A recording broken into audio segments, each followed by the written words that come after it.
사랑하는 성도 여러분, 지난 한 주간 동안 어떻게 보내셨습니까?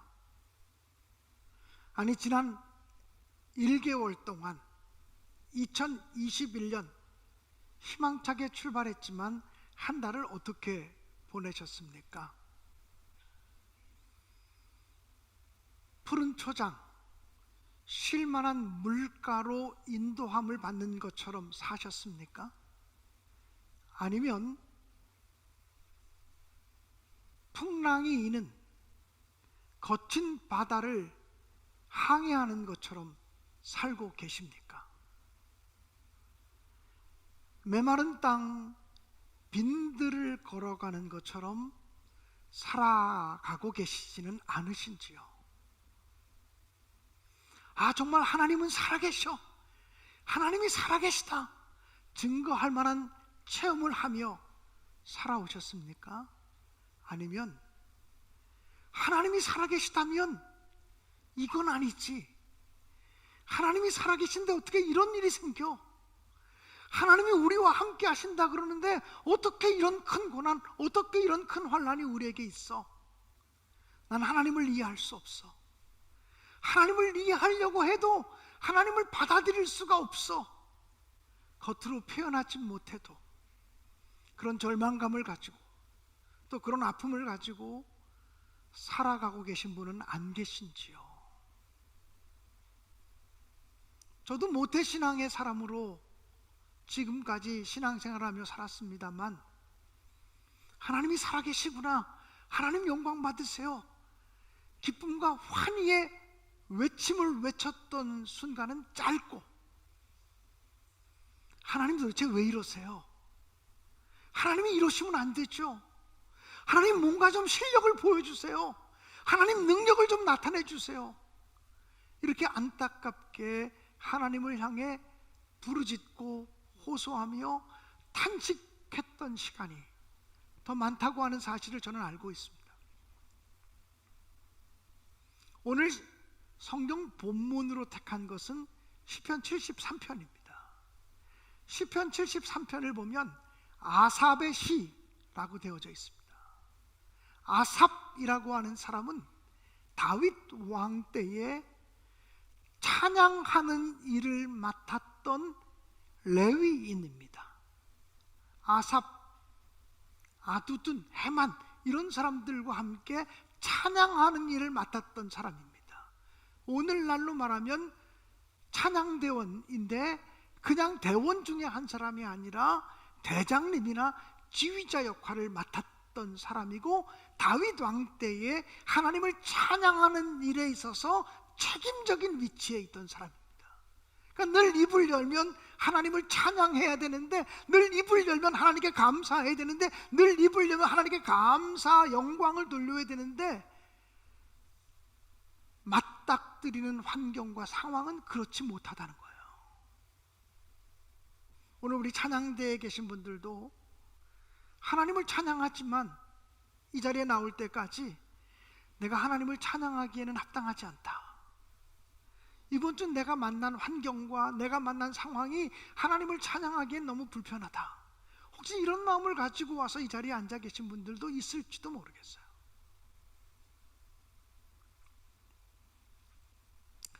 시편 73편은 아삽의 찬양인데, 아삽의 시가 시편 속에 73편부터 83편까지 모두 11편이 기록이 되어져 있어요. 우리가 잘 몰랐지만 아삽이라고 하는 사람을 통해서 우리가 성경을 읽을 때마다 11편의 시를 읽으면서 신앙적인 도전과 은혜를 받으며 살아갔다라고 하는 사실이죠. 그런데 이 아삽이 시편 73편에 하나님께 정직하게 이렇게 표현합니다. 나는 하나님을 확신하는 그 신앙에서 미끄러질 뻔했습니다. 넘어질 뻔했습니다.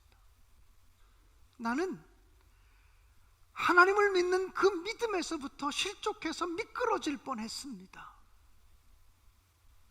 여러분은 지금까지 신앙생활을 하면서 내가 그래도 교회를 다녀야 돼, 내가 이래도 믿음을 지켜야 돼? 내가 이래도 예수를 믿어야 되는 거야?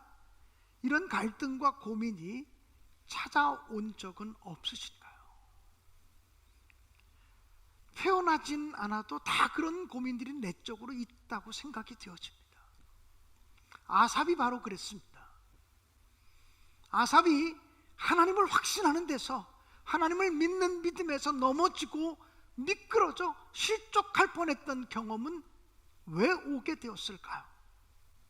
한마디로 말하면 악인의 형통 때문입니다. 아삽이 세상을 지켜보니까 의롭고 선하게 사는 사람들이 고난당하고 악한 일을 일삼으면서 함부로 살아가는 사람들이 오히려 잘 되어지는 모습을 보면서, 그들이 득세하고 기곤만장하게 살아가는 모습들을 보면서 이건 아니지, 하나님이 살아계시다면 이건 아니잖아, 하나님이 도대체 이게 말이 돼요? 이렇게 하나님께 투정하고 따지고 호소하고 싶었던 감정이 시편 73편에 기록이 되어져 있어요. 이 아삽이라는 사람이 세상 사람들을 지켜보니까, 특별히 악인들의 모습을 지켜보니, 그 사람들은 죽을 때도 고통을 당하지 않아요. 그리고 죽을 때까지 건강하게 살다가 윤택하게 죽어요. 우리가 흔히 하는 말이, 예수 믿으면 죽을 때라도 증거가 나타나요. 죽을 때 예수 믿는 사람들 편안하게 죽거든요. 예수 안 믿는 사람들은 고생하며 죽는데, 예수 믿는 사람들은 그러지 않아요. 예수 믿는 사람들은요, 천사가 와서요 영접하고 있기 때문에, 예수 믿는 사람들은 죽을 때 정말 그 죽음의 위기와 공포를 극복하면서 영광스럽게 죽어요 라고 얘기할 때가 많은데, 정말 그러냐 말이야. 정말 예수 믿는 사람들은 다 그러냐 말이야. 아삽이 보니 그렇지 않더라는 거예요.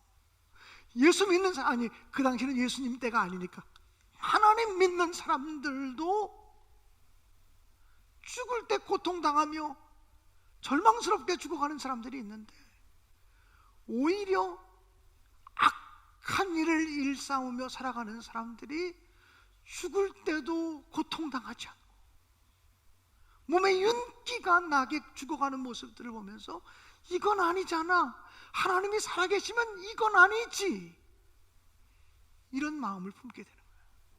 사람이라면 인생을 살아가면서 의뢰이 당하는 고통들이 있잖아요.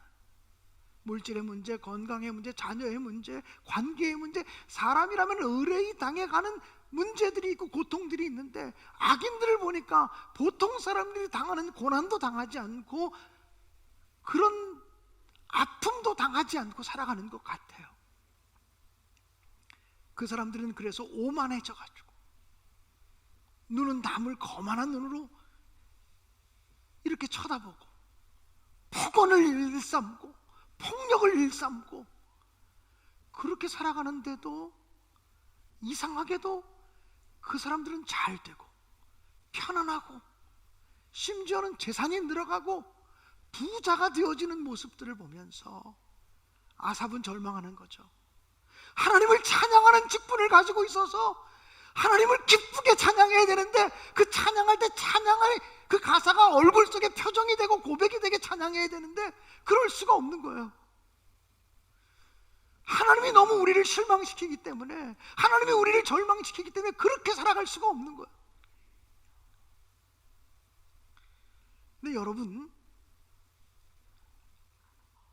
이 아삽이라고 하는 사람의 고백이 오늘 예수 믿고 하나님을 믿는 저와 여러분의 고백이라고 하는데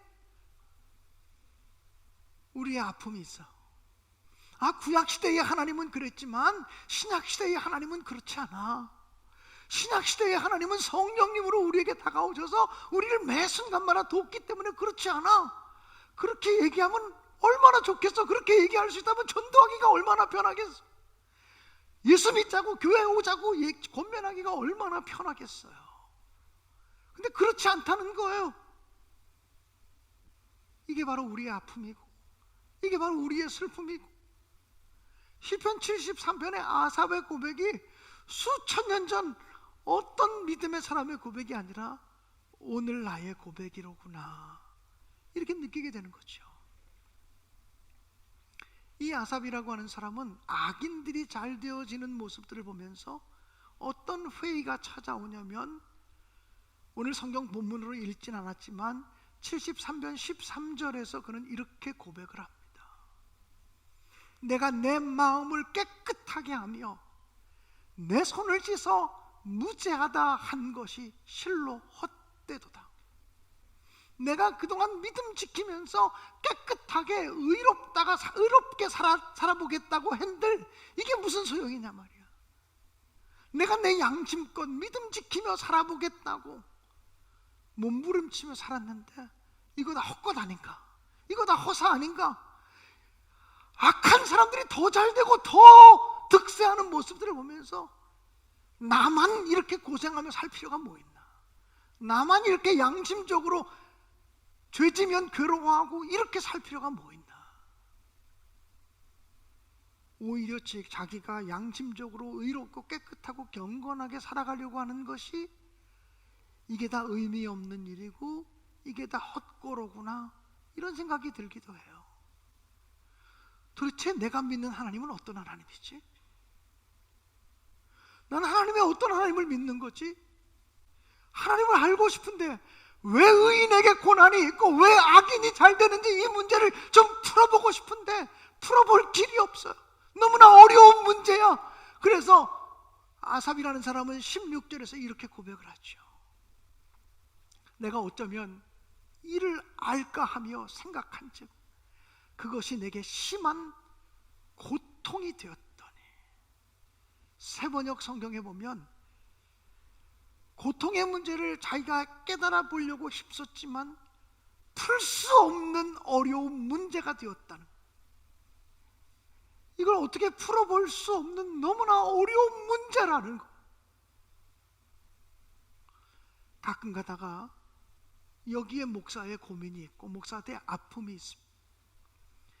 봉사 열심히 하는 사람인데, 최선을 다해 충성하는 사람인데, 적어도 목사가 보는 관점에서는 모범교인 중에 모범교인인데, 진실한 사람인데, 그 사람은 정말 잘 되어야 되는데, 그 사람은 정말 하나님 높여주셔야 되는데, 그런 사람의 가정에 어려움이 오고 그 사람의 가정에 고난이 찾아오고 자녀들이 속썩이고 사업에 문제가 생기고 건강에 문제가 생기고 이런 일들이 찾아올 때 목사님 어떻게 하면 좋아요?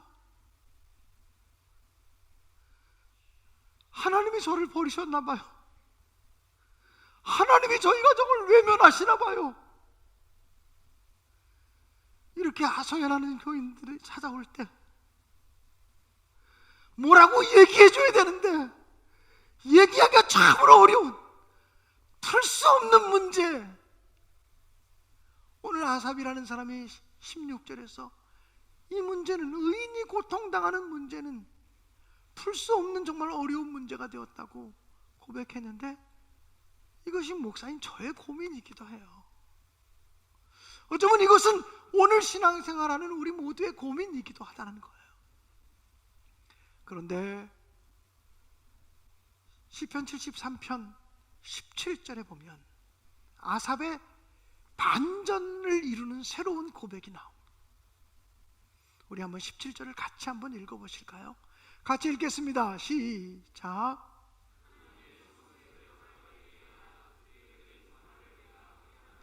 하나님의 성소에 들어갈 때에야 그들의 종말, 그들이 누구냐면 악인들의 종말을 내가 깨달았나이다 라고 말합니다. 하나님의 성소에 들어갈 때, 하나님의 성소에 들어갈 때라는 말은 그 구약시대로 말하면 지성소를 얘기하는 것이죠.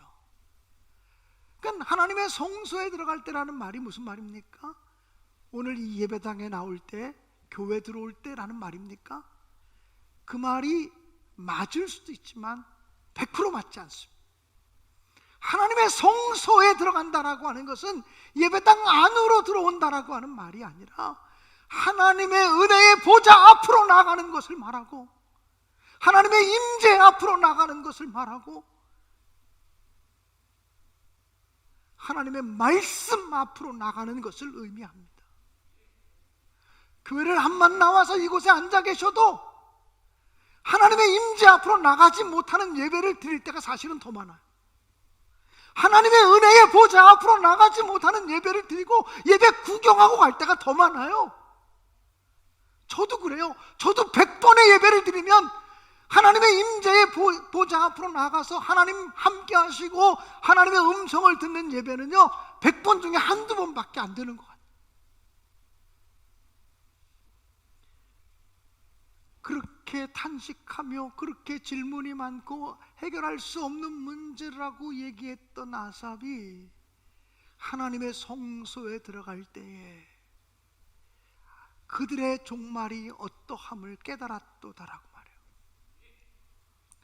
오늘 저는 여러분들을 성령님의 이름으로 초청하고 싶어요. 하나님의 은혜의 보좌 앞으로 나오시라고, 하나님의 은혜의 보좌 앞으로 나오시라고 초청하고 싶어요. 그냥 이 건물로서의 성전이 아니라 건물로서의 신내교회 예배당 이 장소에 오시는 것이 아니라 정말 주님의 십자가 은혜의 보좌 말씀을 깨닫는 자리로 나아가셔서 그전에 내가 육신적인 생각과 이성적인 판단으로는 해결되지 않았는데, 해답이 없었는데 영적인 눈이 열려지고 영적인 눈이 띄어져서 하나님의 영광을 보게 되는 놀라운 역사가 있게 되시기를 주님의 이름으로 간절히 축원합니다.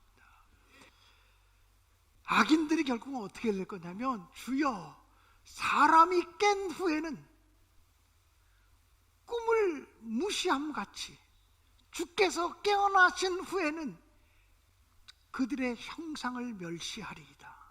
이게 무슨 말이냐면요, 이런 말이에요. 우리가 꿈을 꾸어도 악몽을 꾸어도 아침에 일어나면 꿈이 한순간에 사라지는 것처럼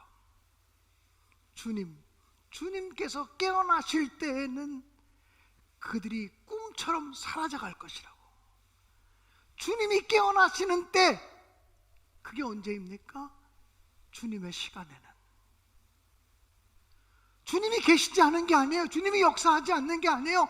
내가 잘 알 수 없지만 주님의 시간이 있어요. 주님이 강권적으로 역사하는 그 시간이 있어요. 주님이 심판의 주님으로 임하시는 때가 있어요. 그 주님이 깨어나시는 그때에는 아침에 꿈을 꾸고 나면 다 아침에 일어나고 나면 꿈꾼 것이 다 사라지듯이, 그 꿈꾼 것들이 다 사라지듯이 악인들은 사라져버릴 것이라고 그렇게 말씀하고 있는 것을 보게 됩니다. 그리고 나서 보니까 이 시인은 자기가 하나님을 온전히 신뢰하지 못했던 것들을 회개하게 되고 고백하게 돼요.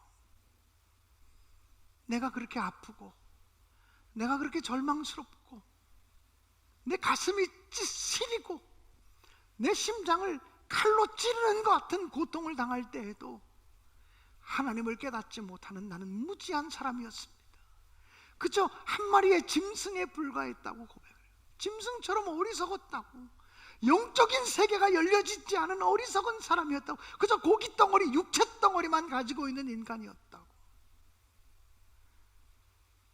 그런데 이제는 하나님 한 분만 의지하겠다고, 하나님 한 분만 바라보겠다고 고백해요. 하나님을 나의 피난처로 삼고 하나님만을 나의 분깃으로 삼겠다고 고백을 하죠. 그래서 오늘 시편 73편 26절에는 이렇게 고백을 합니다. 내 몸과 마음이 다 시들어가도 하나님은 언제나 내 마음의 든든한 반석이시요 내가 받을 몫의 전부이십니다. 개역 성경에는 하나님은 나의 분깃이 되십니다 이렇게 말했는데, 새번역 성경에는 하나님은 내가 받을 몫의 전부입니다라고. 이제는 악인의 종말이 어떠할 것이라는 것을 깨닫고 나서는 두려움이 없어졌어요. 하나님이 나와 함께 하시고 하나님이 나를 지켜주시고 하나님이 나를 사랑하시고 그리고 하나님이 나의 분깃이 되어주고 하나님이 나의 몫이 되어준다고 하는 확신을 품습니다. 그리고 맨 마지막 28절은 이렇게 믿음으로 선포합니다. 하나님께 가까이 있는 것이 나에게 복이니, 하나님께 가까이 있는 것이 나에게 복이니 내가 주 하나님을 나의 피난처로 삼고 주님께서 이루신 모든 일들을 전파하렵니다. 이제는 눈으로 보이는 육신의 세계만 보지 아니하고 영적인 눈이 띄어서 하나님의 세계를 보고 하나님의 시간을 기다릴 줄 알고, 그래서 이제는 내가 하나님을 전파하는 사람으로 살겠다고 고백을 하죠. 사랑하는 성도 여러분, 바울 사도는 일찍이 이런 고백을 했습니다. 고린도 후서 4장에 보면 바울의 고백이 나오죠. 내가 사방으로 우겨싸임을 당하고 그래도 쌓이지 아니하고 답답한 일을 당하여도 낙심하지 아니하고 또 억울한 일을 당해도 넘어지지 않는다고 고백을 해요. 박해를 받아도 버림받지 않고 거꾸로 뜨림을 당해도 망하지 않는다고. 왜? 하나님이 우리를 지켜주시고 하나님이 우리와 함께 하시고 하나님이 우리를 사랑하시기 때문이라고 말해요. 이 사실을 하나님의 성소에 들어갈 때 깨닫게 되었다고 얘기하는 거죠. 그래서 바울은 궁극적으로 로마서 8장에서는 승리의 고백을 선포합니다. 로마서 8장 38절 39절에 보면 내가 확신하노니 사망이나 생명이나 천사들이나 권세자들이나 현재일이나 장래일이나 능력이나 높음이나 기쁨이나 다른 어떤 피조물이라도 우리를 우리 주 그리스도 예수 안에 있는 하나님의 사랑에서 끊을 수 없으리라. 내게 고난이 온다고 해도 하나님의 사랑에서 끊을 수 없어. 내게 환난이 온다고 할때도 그것이 나를 하나님의 사랑에서 끊어놓을 수는 없어. 내가 이해할 수 없는, 내가 다 설명할 수 없는 아픔이 내게 온다고 할지라도 그 모든 것이 나를 하나님의 사랑에서 끊을 수는 없어. 이렇게 고백하게 되는 것입니다. 제가 1998년부터 2012년까지 한 15년 동안을 좋은 만남이라는 영성 공동체의 스피리추얼 리더, 영적 지도자로서 섬겼던 적이 있습니다. 3박 4일 동안 영성 훈련을 하는 프로그램인데 적어도 제가 125회까지 3박 4일 훈련을 125번을 시켰습니다. 근데 저는 특별히 4회 때 기억을 평생 잊을 수가 없습니다. 감리교 일영연수원에서 수련회가 열리고 있었는데요, 4회 때 그 모임에 참석한 사람이 45명 정도 됐습니다. 98년도였으니까요 IMF가 터지고서 한 6, 7개월쯤 지났을 때의 일이었던 것 같습니다.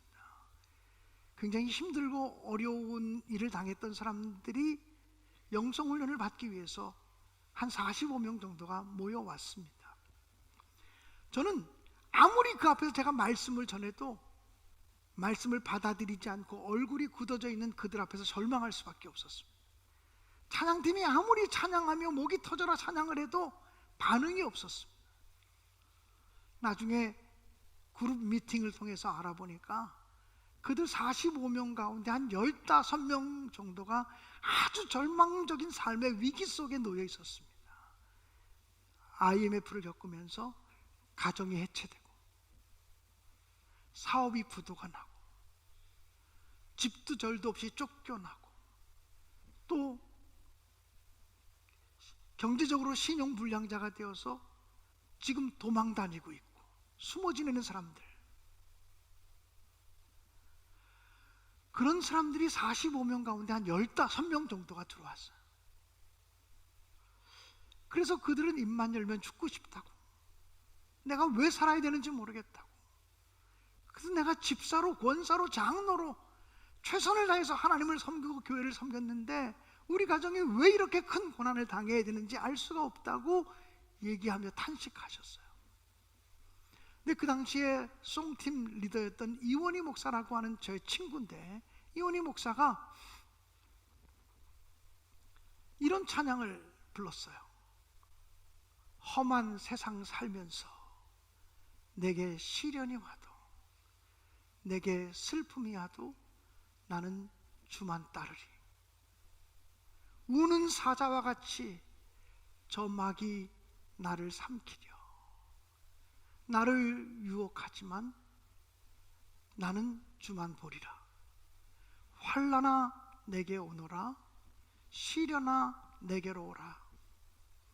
누가 주님 사랑해서 나를 끊으리요? 나는 두려움 없겠네. 주가 나와 함께 하시니 나는 주만 따르리 라고 하는 가사의 찬양이었어요. 처음에는 이 찬송을 별로 감흥 없이 부르기 시작했는데 하루가 지나고 이틀이 지나고 3일이 지나고 4일째가 되어질 때는 이 찬양을 부를 때는 목 놓아 찬양을 했던 기억이 있어요. 환난아 내게 오너라. 시련아 내게로 오라. 누가 주님 사랑해서 나를 끊을 수 있겠냐. 그 절망적인 위기 속에서 그 모임을 통해서 하나님의 은혜의 성소 앞으로 나아가는 경험을 하고, 하나님이 아직도 나를 사랑하시는구나, 다 이해할 수 없고 다 설명할 수 없어도 아직도 하나님의 강하신 오른손으로 나를 붙들고 계시는구나, 이 사실을 경험하고 살만하다고, 이제는 믿음으로 살겠다고 결단하는 사람들이 얼마나 많이 나왔던 기수였는지 몰라요. 지금도 저는 좋은 만남 사기를 영원히 잊을 수가 없고 영원히 그 기수의 그 분위기를 잊을 수가 없어요. 어떻게 그렇게 차가웠던 분위기가, 어떻게 그렇게 절망적인 분위기가 어떻게 그렇게 소망적으로 바뀌어지는 것인지. 오늘 저는 여러분들을 하나님의 은혜의 지성소로 초대하고 싶어요. 그리고 우리가 살아가는 삶이 만만하지 않아도, 그리고 우리의 삶에 다가오는 고난이나 환난이나 역경들에 대해서 다 설명할 수 없어도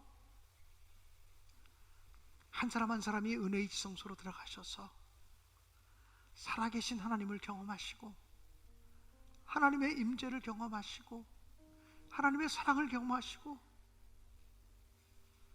내 시간이 있다, 내가 예비한 시간이 있어, 이렇게 말씀하시는 주님의 음성을 듣고서 바울사도 같이 용기 있게 환난이나 역경이나 고난이나 현재 일이나 장래 일이나 능력이나 높음이나 기쁨이나 그 어떤 피조물이라도 우리를 우리 주 예수 그리스도 안에 있는 하나님의 사랑에서 끊을 수 없다고 담대하게 선포할 수 있게 되기를 원합니다. 이 시간 저와 여러분이 함께 믿음으로 험한 세상 살면서 내게 시련이 와도, 아주 옛날 찬송이라 20년 전 찬송이라 모르시는 분들도 많이 있을 텐데 가사가 은혜로우니까 한번 찬양하도록 하겠습니다.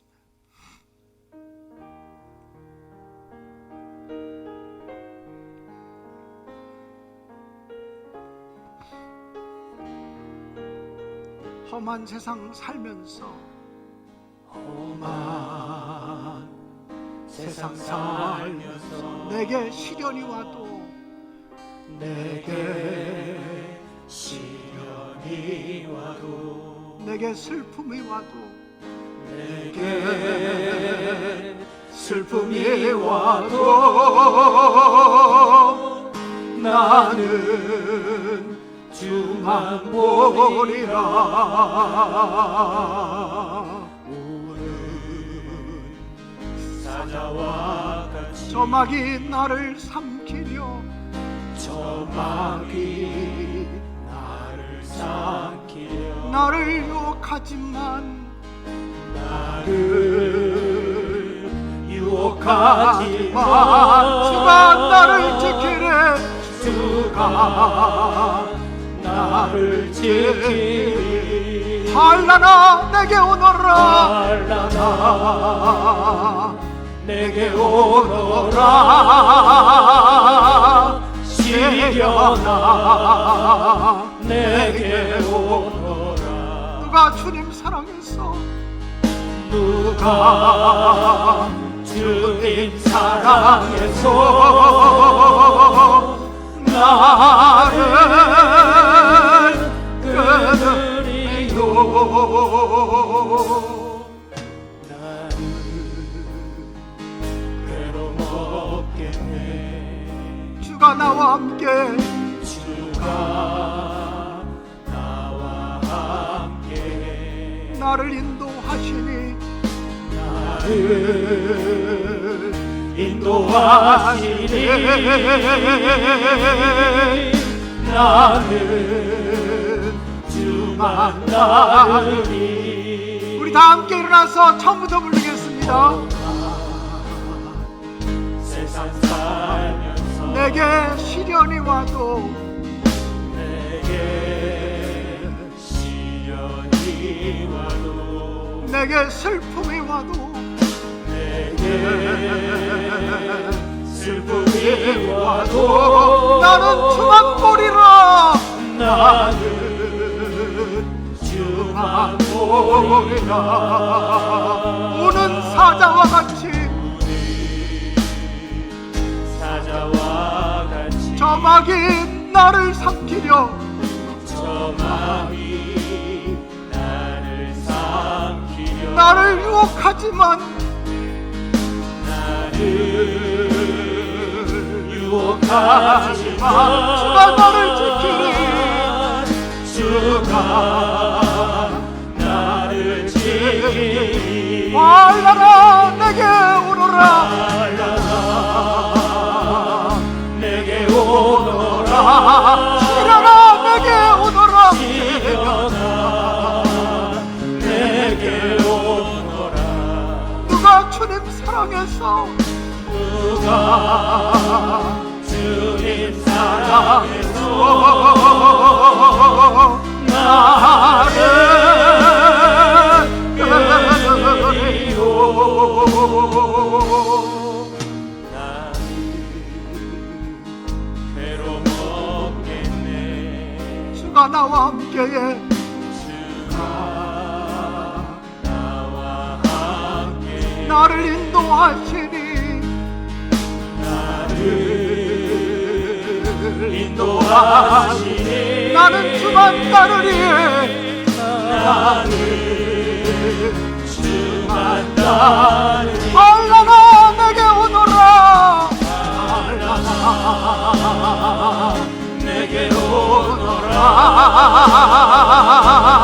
시련아 내게 오너라. 누가 주님 사랑해서 누가 주님 사랑해서 나를 끌어내요.